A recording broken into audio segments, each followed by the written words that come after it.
Welcome to the Choice Magazine podcast, Beyond the Page. Choice, the magazine of professional coaching, is your go-to source for expert insights and in-depth features from the world of professional coaching. I'm your host, Gary Schleifer, and I'm thrilled to have you join us today, seriously. In each episode, we go beyond the page, obviously, of articles published in Choice Magazine and dive deeper into some of the most recent and relevant topics impacting the world of professional coaching.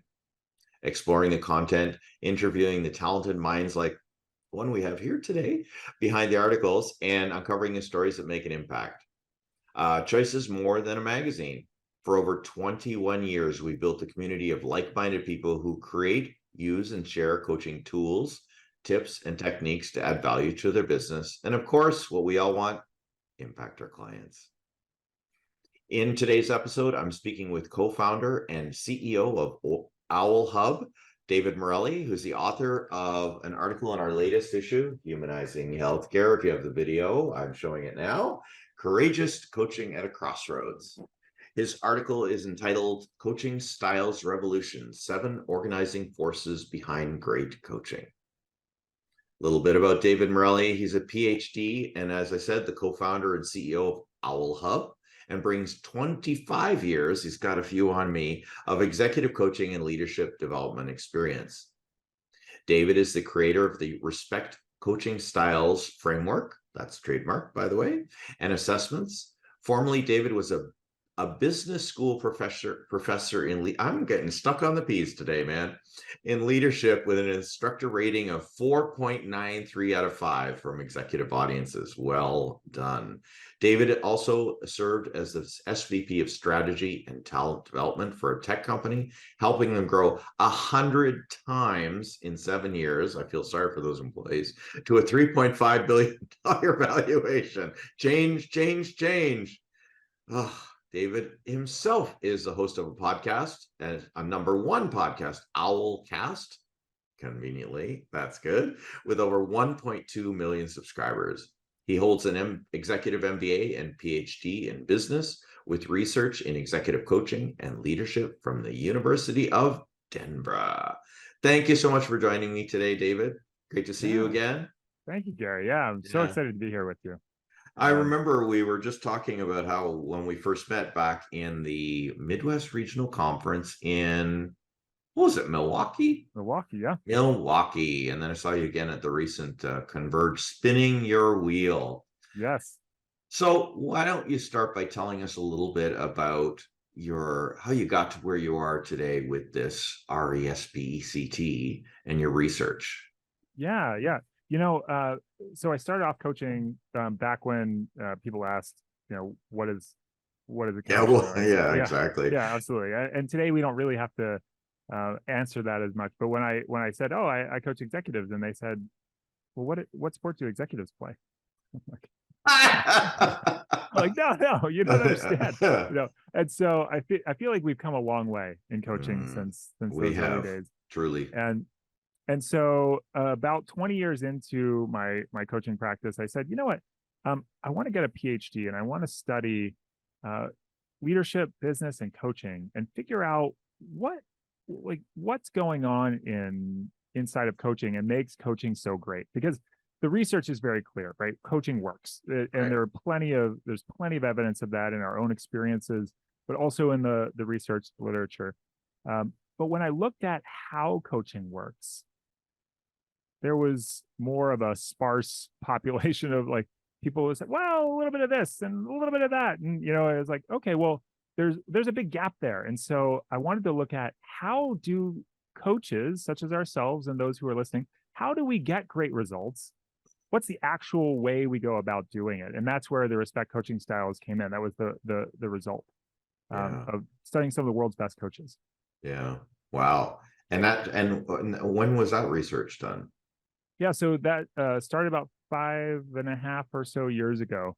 And I looked at styles, because styles in leadership literature, they're defined as if you will, the intention and behavior that couples together. So if you think about, authentic leadership, servant leadership, et cetera, I guess servant leader empowers their team, and by doing so, they give them challenging projects and likes them make key decisions. So I said, well, okay, so, and that's true across how all styles are measured. I said, well, what are the intentions and behaviors of coaches, and how do we kind of put those together in patterns that actually make sense? Mhm. And so, so people started when I was interviewing them. They said, well, I said, well, what do you do? They said, well, I hold people accountable. Okay, well, what's your intention behind doing it? And they said, well, I'm trying to get them to accomplish more. And so there were over 2,000 of those quotes that I pulled from the transcripts and coded them. And the distillation of that whole process was that there are 7 styles that we use. Wow. Where do you want to go first? Do you want to talk about the styles, or do you want to talk about the styles that coach? Well, you know what? I think I know. We need to know what these styles are Okay. and a brief summary of it. I know it's in the article, but Yeah, let's, for our listening audience, give us a rundown. absolutely. RESPECT, go. Okay, great. So the rallier is all about helping people accomplish more. So if you think about it's helping them set goals or helping them get motivated for taking action or whatnot. Mhm. It's the accountability that we were talking about before, right? That quote was what became now known as the rallier. And so it's all about point A to point B faster and more efficiently. So that's rallier. The next one is educator. And this one is about helping people reflect on their own learning.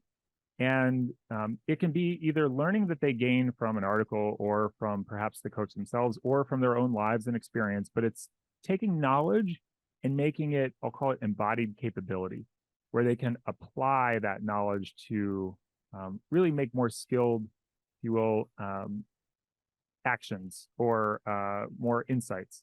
So that's the educator. The strategist is about helping people solve problems that they're facing, right? So if I said something like, well, what problem are you running into? Or what are the complexities that you're trying to hold? That would be more strategist. Um, the provocateur is really all about challenging people's thinking and getting them to rethink how they're approaching their current situation. And so you could say something like, well, what are some assumptions that you're making that might not be true? The explorer is next, which is more open, I'll call it expansion of thought and or reflection. So if I said to you, well, Gary, what's really important to you? That would be an explorer question. Or if I said, well, what would success look like here? Right? It's sort of this expansion. You don't have an agenda as to where it goes. You kind of let them wander into the woods a little bit. The confidant is what I think a lot of people think about coaching, where it's you're creating a safe space, you're creating openness where people can drop their walls and be their most authentic selves with you. You're deeply listening and empathizing, and people can really open up. And that's one of the things that coaching, I think, is well known for. Yeah, no kidding. And then the final one, transformer, is about helping people tap into that full potential that's within them. And sometimes that means that they're going to run into difficult emotions. So things like imposter syndrome or fear of failure or whatnot. And the transformer isn't just about listening to those, that would be more confident. It's about helping them move through it in order to become their very best selves. And it's almost like there's energy locked in stuck emotions. And when you can unlock that energy, people tend to feel like, wow, I feel so much better now, right? Yeah, you've experienced that, I can tell. Oh Right? yeah, big time, big Absolutely. time. Yeah. Yeah. So okay, so now begs the question, which one do you most resonate with, or does your assessment tell you use most often? You know, it's interesting. That has changed over time because as you become more aware of and by the way, all 7, I think some people are saying, but wait, I'm not just one of them, right? And Right. Oh that's yeah, we're that and so much more. I've yeah, always said that. yep, Yeah. absolutely. And but ideally, what we're doing is moving in and out of all 7 styles. And but I would say in working with executives, one of the ones that I think people shy away from most, but that I've learned to lean into, is helping people solve the problems that they're facing, and not shying away from that. And the reason I say that is some people are like, well, you can't necessarily like. It's not about the problem; it's about the person, right? I agree, right? I think fundamentally in my DNA, I'm more of a transformer, right? Like that's. However, when people are facing that pressing problem that has them feeling thwarted and they don't feel like they can move forward, they need to figure out a solution so that they can, in a way, free themselves up to do more of the work about themselves. And so I noticed that I lean into that one quite a bit. Well, and transformer, explorer, that much different? Yeah. So transformer has an agenda to them being their full selves, right? And I know in coaching we're supposed to not have an agenda. However, like, right? You know what I mean? Well, no, we call it the little a agenda. So exactly, right. They have the big A. Yes, exactly. That's that from you're speaking my language from back in the day, right? Back in the day, CTI. Yes. So, but if we see the potential in a person that you're trying to get them to move into their fullest selves, and that's, if you will, the big A agenda, right? With Explorer, you really are open that it could go anywhere. Got it. You're not saying there's a right value and I can see that right value in you. You're saying, well, what do you value in life? And so it's, in a way, it's agendaless in that it's helping them open or get out of their thought ruts and into a more creative, expansive space, again, about themselves or about the situations that they're in. Yeah. What's really popping up for me is the core competency of evoking awareness in this part of our conversation with Explorer more than Transformer now, I think, right? But sounds like both of them could be in that area. And I love that you framed it as most assessments should be framed, and that is you don't box yourself in. But what's really great about what you're saying is that you can use these in different circumstances, which is maybe why the core competencies picked up. It's like, I think, our little A agenda, I think when the client's ready to move here, or, let's use this one. But okay, that being said, two questions. Oh no, go ahead. What were you going to say? Well, I was going to say, here's the thing that you mentioned, the core competencies. And so all 7 styles are found in the core competencies. I went in and I coded to look at, hey, do these show up, or is this some, different information? The problem with how the core competencies are written is there's 63 different lines about, what the core competencies are. And some of them have to do with things like ethics, which aren't inherently stylistic or not, right? But how a coach goes about doing it, all 7 are found in there. And so that gives a little bit of permission, I think, for people to use all 7 styles and realize that that's coaching as defined by the International Coach Federation, if that's important to a coach. Oh, great. Okay, so remembering, we're not all one thing forever, but which way do coaches usually lean when you do your assessment? Great question. There are 3 styles that most coaches primarily lean into. And in fact, like out of all 7, there are 3.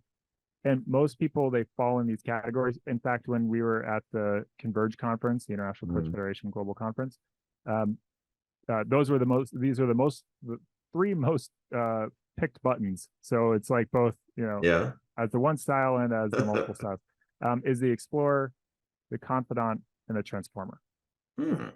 Explorer, right? We talked about that. Confidant, which we all thought would be a pretty important one, and a Transformer. Got it. Yeah. I would say people lean away from, most often, educator and strategist. Well, because we're not there to educate, although I've heard in some coaching transcripts and converse recordings that there is an opportunity for that, but that's not the thing we head into. Here's what's interesting, though.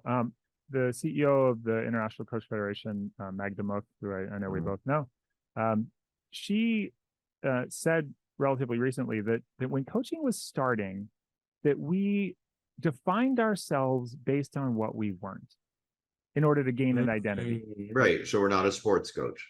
Yeah. Well, actually, early on, it was, okay, coaching, it's not therapy, right? All right. It's not consulting, not mentoring. Exactly. Yeah. Right. Not training. Right. And so early on, because we didn't have our own identity, we had to basically say, here's what we aren't, to try and create some distinction. Mm-hmm. But over time, she said, now we need to start borrowing from our closest neighbors who are doing similar work in order to round out the profession of coaching. And so when I was in my interviews, so I interviewed a former coach at Google, a founder of one of the International Coach Federation certified schools, a best-selling author in coaching, somebody who coaches one of the executive teams of one of the world's top 3 universities, the guy who ran the Navy SEAL teams on the East Coast, who's a former command master chief and then moved into coaching and leadership. So a lot of great coaches, and those who had traditional training kind of like looked both ways. I went, actually, what I do is, and then they would say things like, sometimes I give advice because they're looking for other options as to what they might do. Exactly. Sometimes I say, hey, by the way, instead of me sending you an article after the call, which is going to be, disconnected from when we're actually having our conversation, I'm going to summarize the article here for you real quick. Here are the top 3 things that this article says to do in a difficult conversation. How does that apply here? Exactly. Then back over to the client, and you share when you know that they can manage the discernment themselves of what works and what doesn't, what might work. Yeah. So in a way, and people get, I'll call it uncomfortable in this category, right, around educator and strategist. And the reason is they don't want to take power away from the client, which I fully support and agree with. However, to withhold information that may help them doesn't seem to necessarily align with the spirit of coaching, right? And so in a way, as long as you make it about them and say, hey, based on my experience, here's some things that I've noticed that other people do. Where does that take you, right? It's sort of, as long as you put it back over there, then you're in the spirit of coaching, right? If instead you say, you don't know what you're talking about, this is what you need to go. End of story. Right? That's not coaching, right? That's not coaching. That's very consultative. Yes, exactly. Well, and to your point, I mean, people, I always ask people, why did you choose me as your coach? And one of the things is because of my experience. Yes. So who am I to hold back when I see it's appropriate? Yes. Something that would be of service to them, to at least, usually in the brainstorming phase, right? Like you let them figure out a few things on their own. It's like, well, here's what I learned, to your point, here's what I learned about difficult conversations, or here's that article in a nutshell, or, and then tell me what you think. How does this fit into your needs?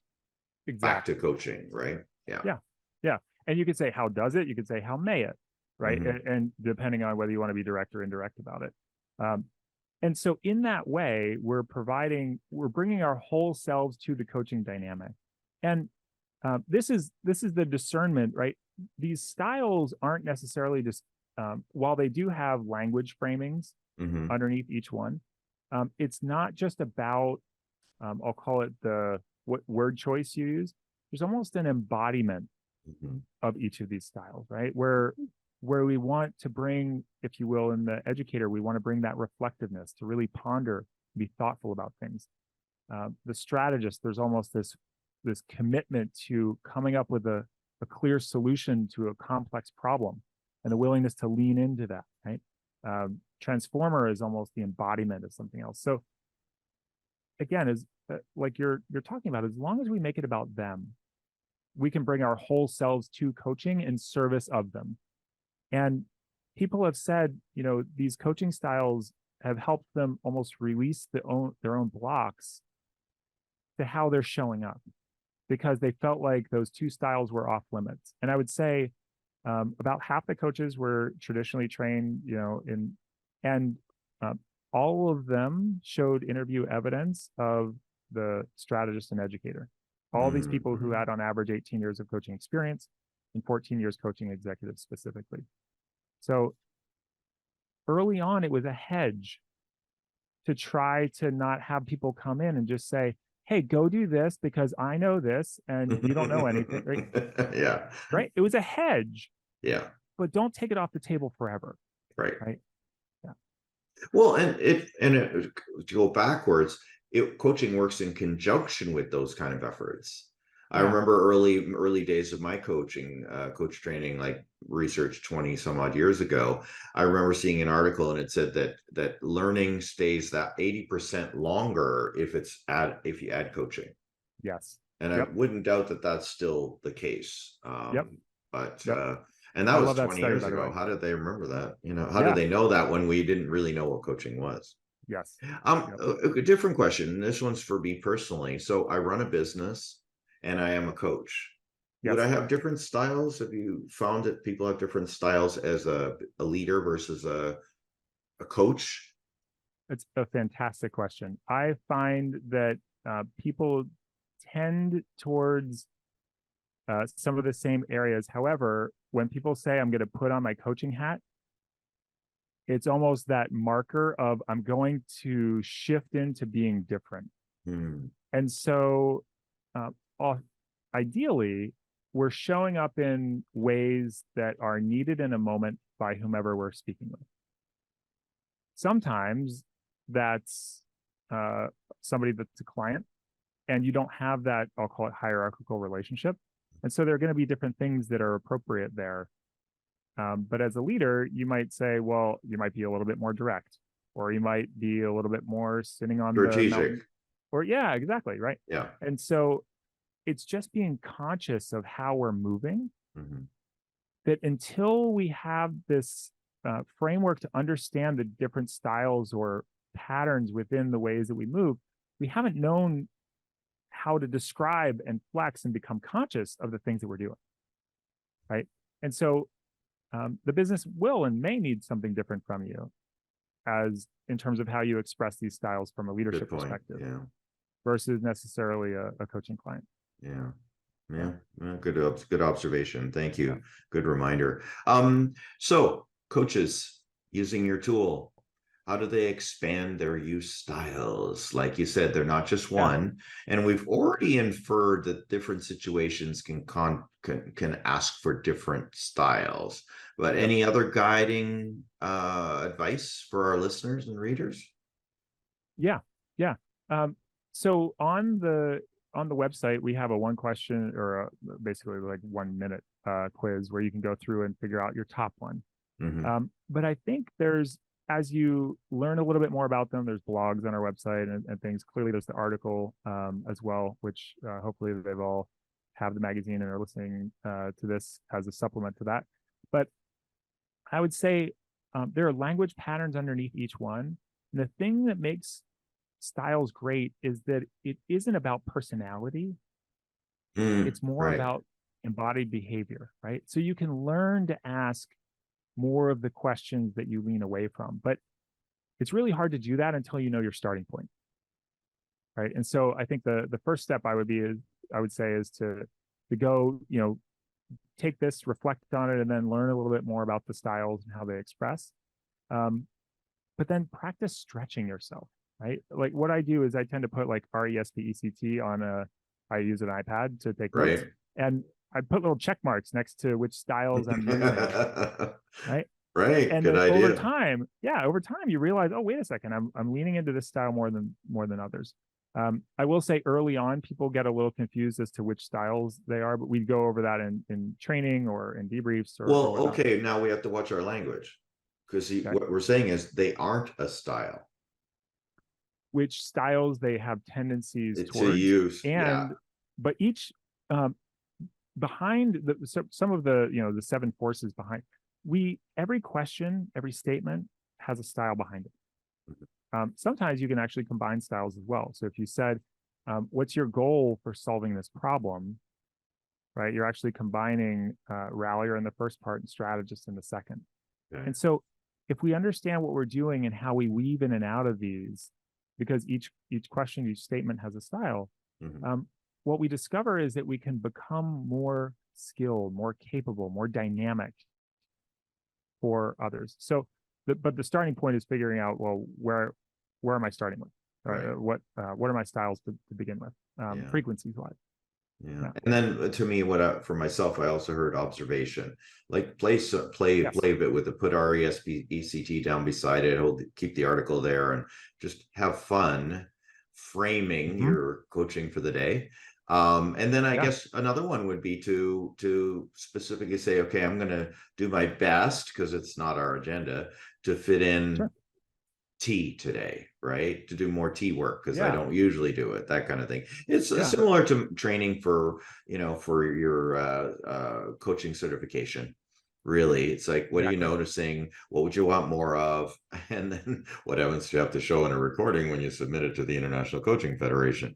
But Uh, other uh, than well said. I appreciate that caveat. I would say if people are looking to pass that exam, because I've worked with master certified coaches and those who have coaching schools and all that, they said, yeah, when you're going for certification, probably lean into Explorer, Confidant, and Transformer, yeah, a little bit of Rallier, yeah. um, but uh, Stay in away, general, lean away from the others for that particular aspect of for your, that particular, yeah, and yeah, it's people are looking for certain things.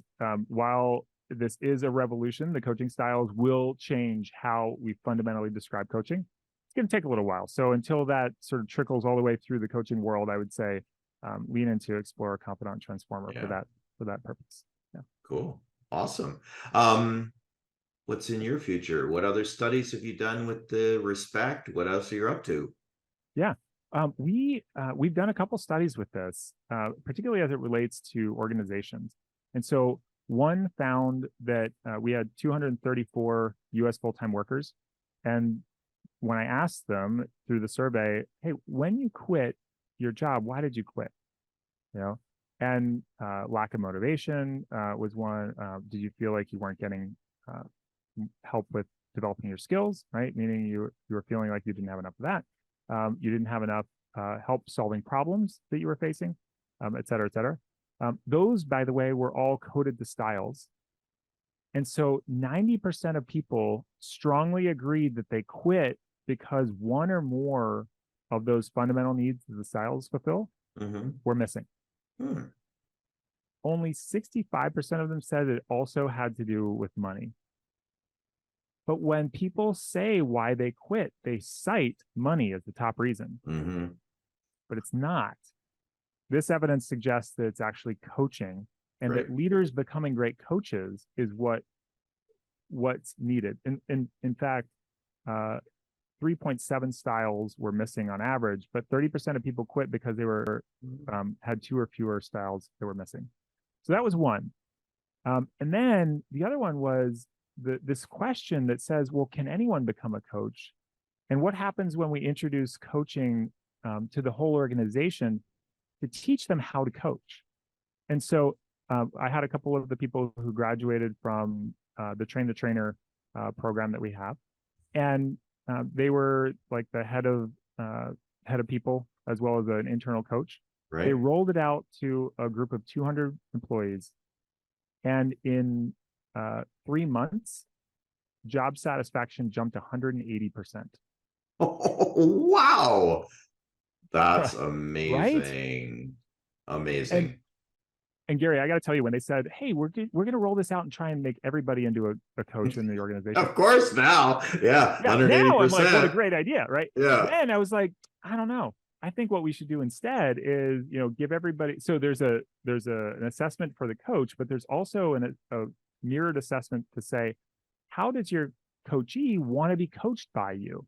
And that's been, by the way, transformative for my own coaching as well as those who are using that tool, because it lets you know what they consider to be um, the value of coaching, right? Right. And it's not that you can't use style variety, it's just Mm-hmm. knowing that rapport is built on the meeting of expectations, especially early. Mm-hmm. And so anyways, that's been incredible. But I thought you should roll that out to everybody. And they were like, Right. no, we're going to make everybody a coach. And I was Yeah. like, yay, your funeral, Yeah. Everybody coaching everybody instead Yeah, of getting the job done. yeah, right. But what happened was we went in there and we actually had a 2-day filming afterwards, because they said, hey, our job satisfaction, jumped. Would you like to come talk to people and find out what happened? I was like, yes. Yeah. So we kept hearing, not only am I getting, like, I'm giving coaching to other people, I'm getting coaching from them, Mm-hmm. but I'm becoming a better parent and a better spouse and better community member. And And I think we all know this as coaches, but they started to say, oh, I realized that was a moment that I needed to be a provocateur to, whomever, right? My son or whomever. Right. Or, oh, I realized that was actually a confidant moment. Don't go strategist on them. Don't try and solve the problem. Listen, right? And so they could have language for this, which transformed their culture and has really created a huge impact. The CEO said the single best thing that he's done is introduce a coaching culture through respect into the organization. So, wow, congratulations, by the way. That's amazing. I know you're up to tons of stuff, but great work. Thank you. I appreciate that. The best part for me, candidly, was I trained the people who then went and implemented it, and I didn't have anything to do with it. So that was like, right. I don't want it to, you know what I mean? Like, yeah. I think it's about if it empowers other people to become their best self, it's a tool set that allows that to happen. I just kind of feel like I was in the line of this unfolding kind of happening through me where I used research to distill it. But it's almost like it ideally is the wisdom of how we go about great coaching anyways. It's just now gives us a framework. Yeah. Right? So brilliant one. I hope you're going to write for us again. It sounds like you have some other things to say about, like, I think our listeners will want to know, and our readers will want to know about the impact of these things as well, and then how to change the use. But in the meantime, what would you like our audience to do as a result of the article and this conversation? I think there's an assessment you might want them to go do. Yeah, sure. So at OwlHub.com, owl like the flying owl, like OWL, hub like where, it's where great leaders and coaches come together. Wise leaders and coaches come together. Got it. Yeah, let's leave it that. Yeah, wisely. Yeah.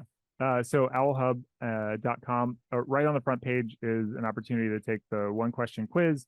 Or the 1-minute quiz where it goes into it's actually our tiebreaker question in our full 42-question assessment. That's probably the easiest place to go. If you want, you can do the full assessment. That's available there as well. But a lot of people who are in the coaching community say, I can feel the transformational power of this. I'd like to get trained. And so there's training on there as well. Train the trainer and coaching. Interesting. Training as well. Yeah. Oh no, that's right up Coach's alley, making a difference, higher power. You said all the right words, David. If I step back and think about it, coaching has the ability to, and I think we all know this, but to transform not only individuals' lives, but as we move out and create a ripple in the world and give people the tools to help them coach, I believe that we can really move society that's somewhat disjointed and broken. Let's not lie to ourselves, right? Like, we all know it and feel it, but to move in such a way that brings out each person's unique gifts. And to me, that's what this whole journey is about. And that's why I guess I'm so passionate about this. Is like, I feel you're passionate about this. I could hardly tell. As he jumps through the microphone every time he hits a topic. Exactly. Provocateur much? Yeah. Maybe that's mine. Exactly. But I'm that and so much more, which I can't say enough. Thank you so much. I'm guessing the best way to reach you is through OwlHub.com, OwlHub.com. David, thank you so much for joining us today for this Beyond the Page episode.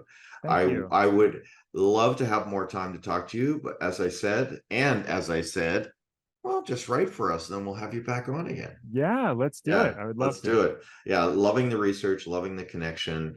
And the fact that what you contributed to the coaching profession allows us to say who we are and not who we're not. So thank you for that. I'll remember that one for a while. It's been an absolute honor being here. Thank you for having me. Oh, my pleasure. That's it for this episode of Beyond the Page. For more episodes, subscribe via your favorite podcast app. If you're not a subscriber, you can sign up for your free digital issue of Choice magazine by going to choice-online.com and clicking the Sign Up Now button. I'm Gary Schleifer. Enjoy the journey of mastery.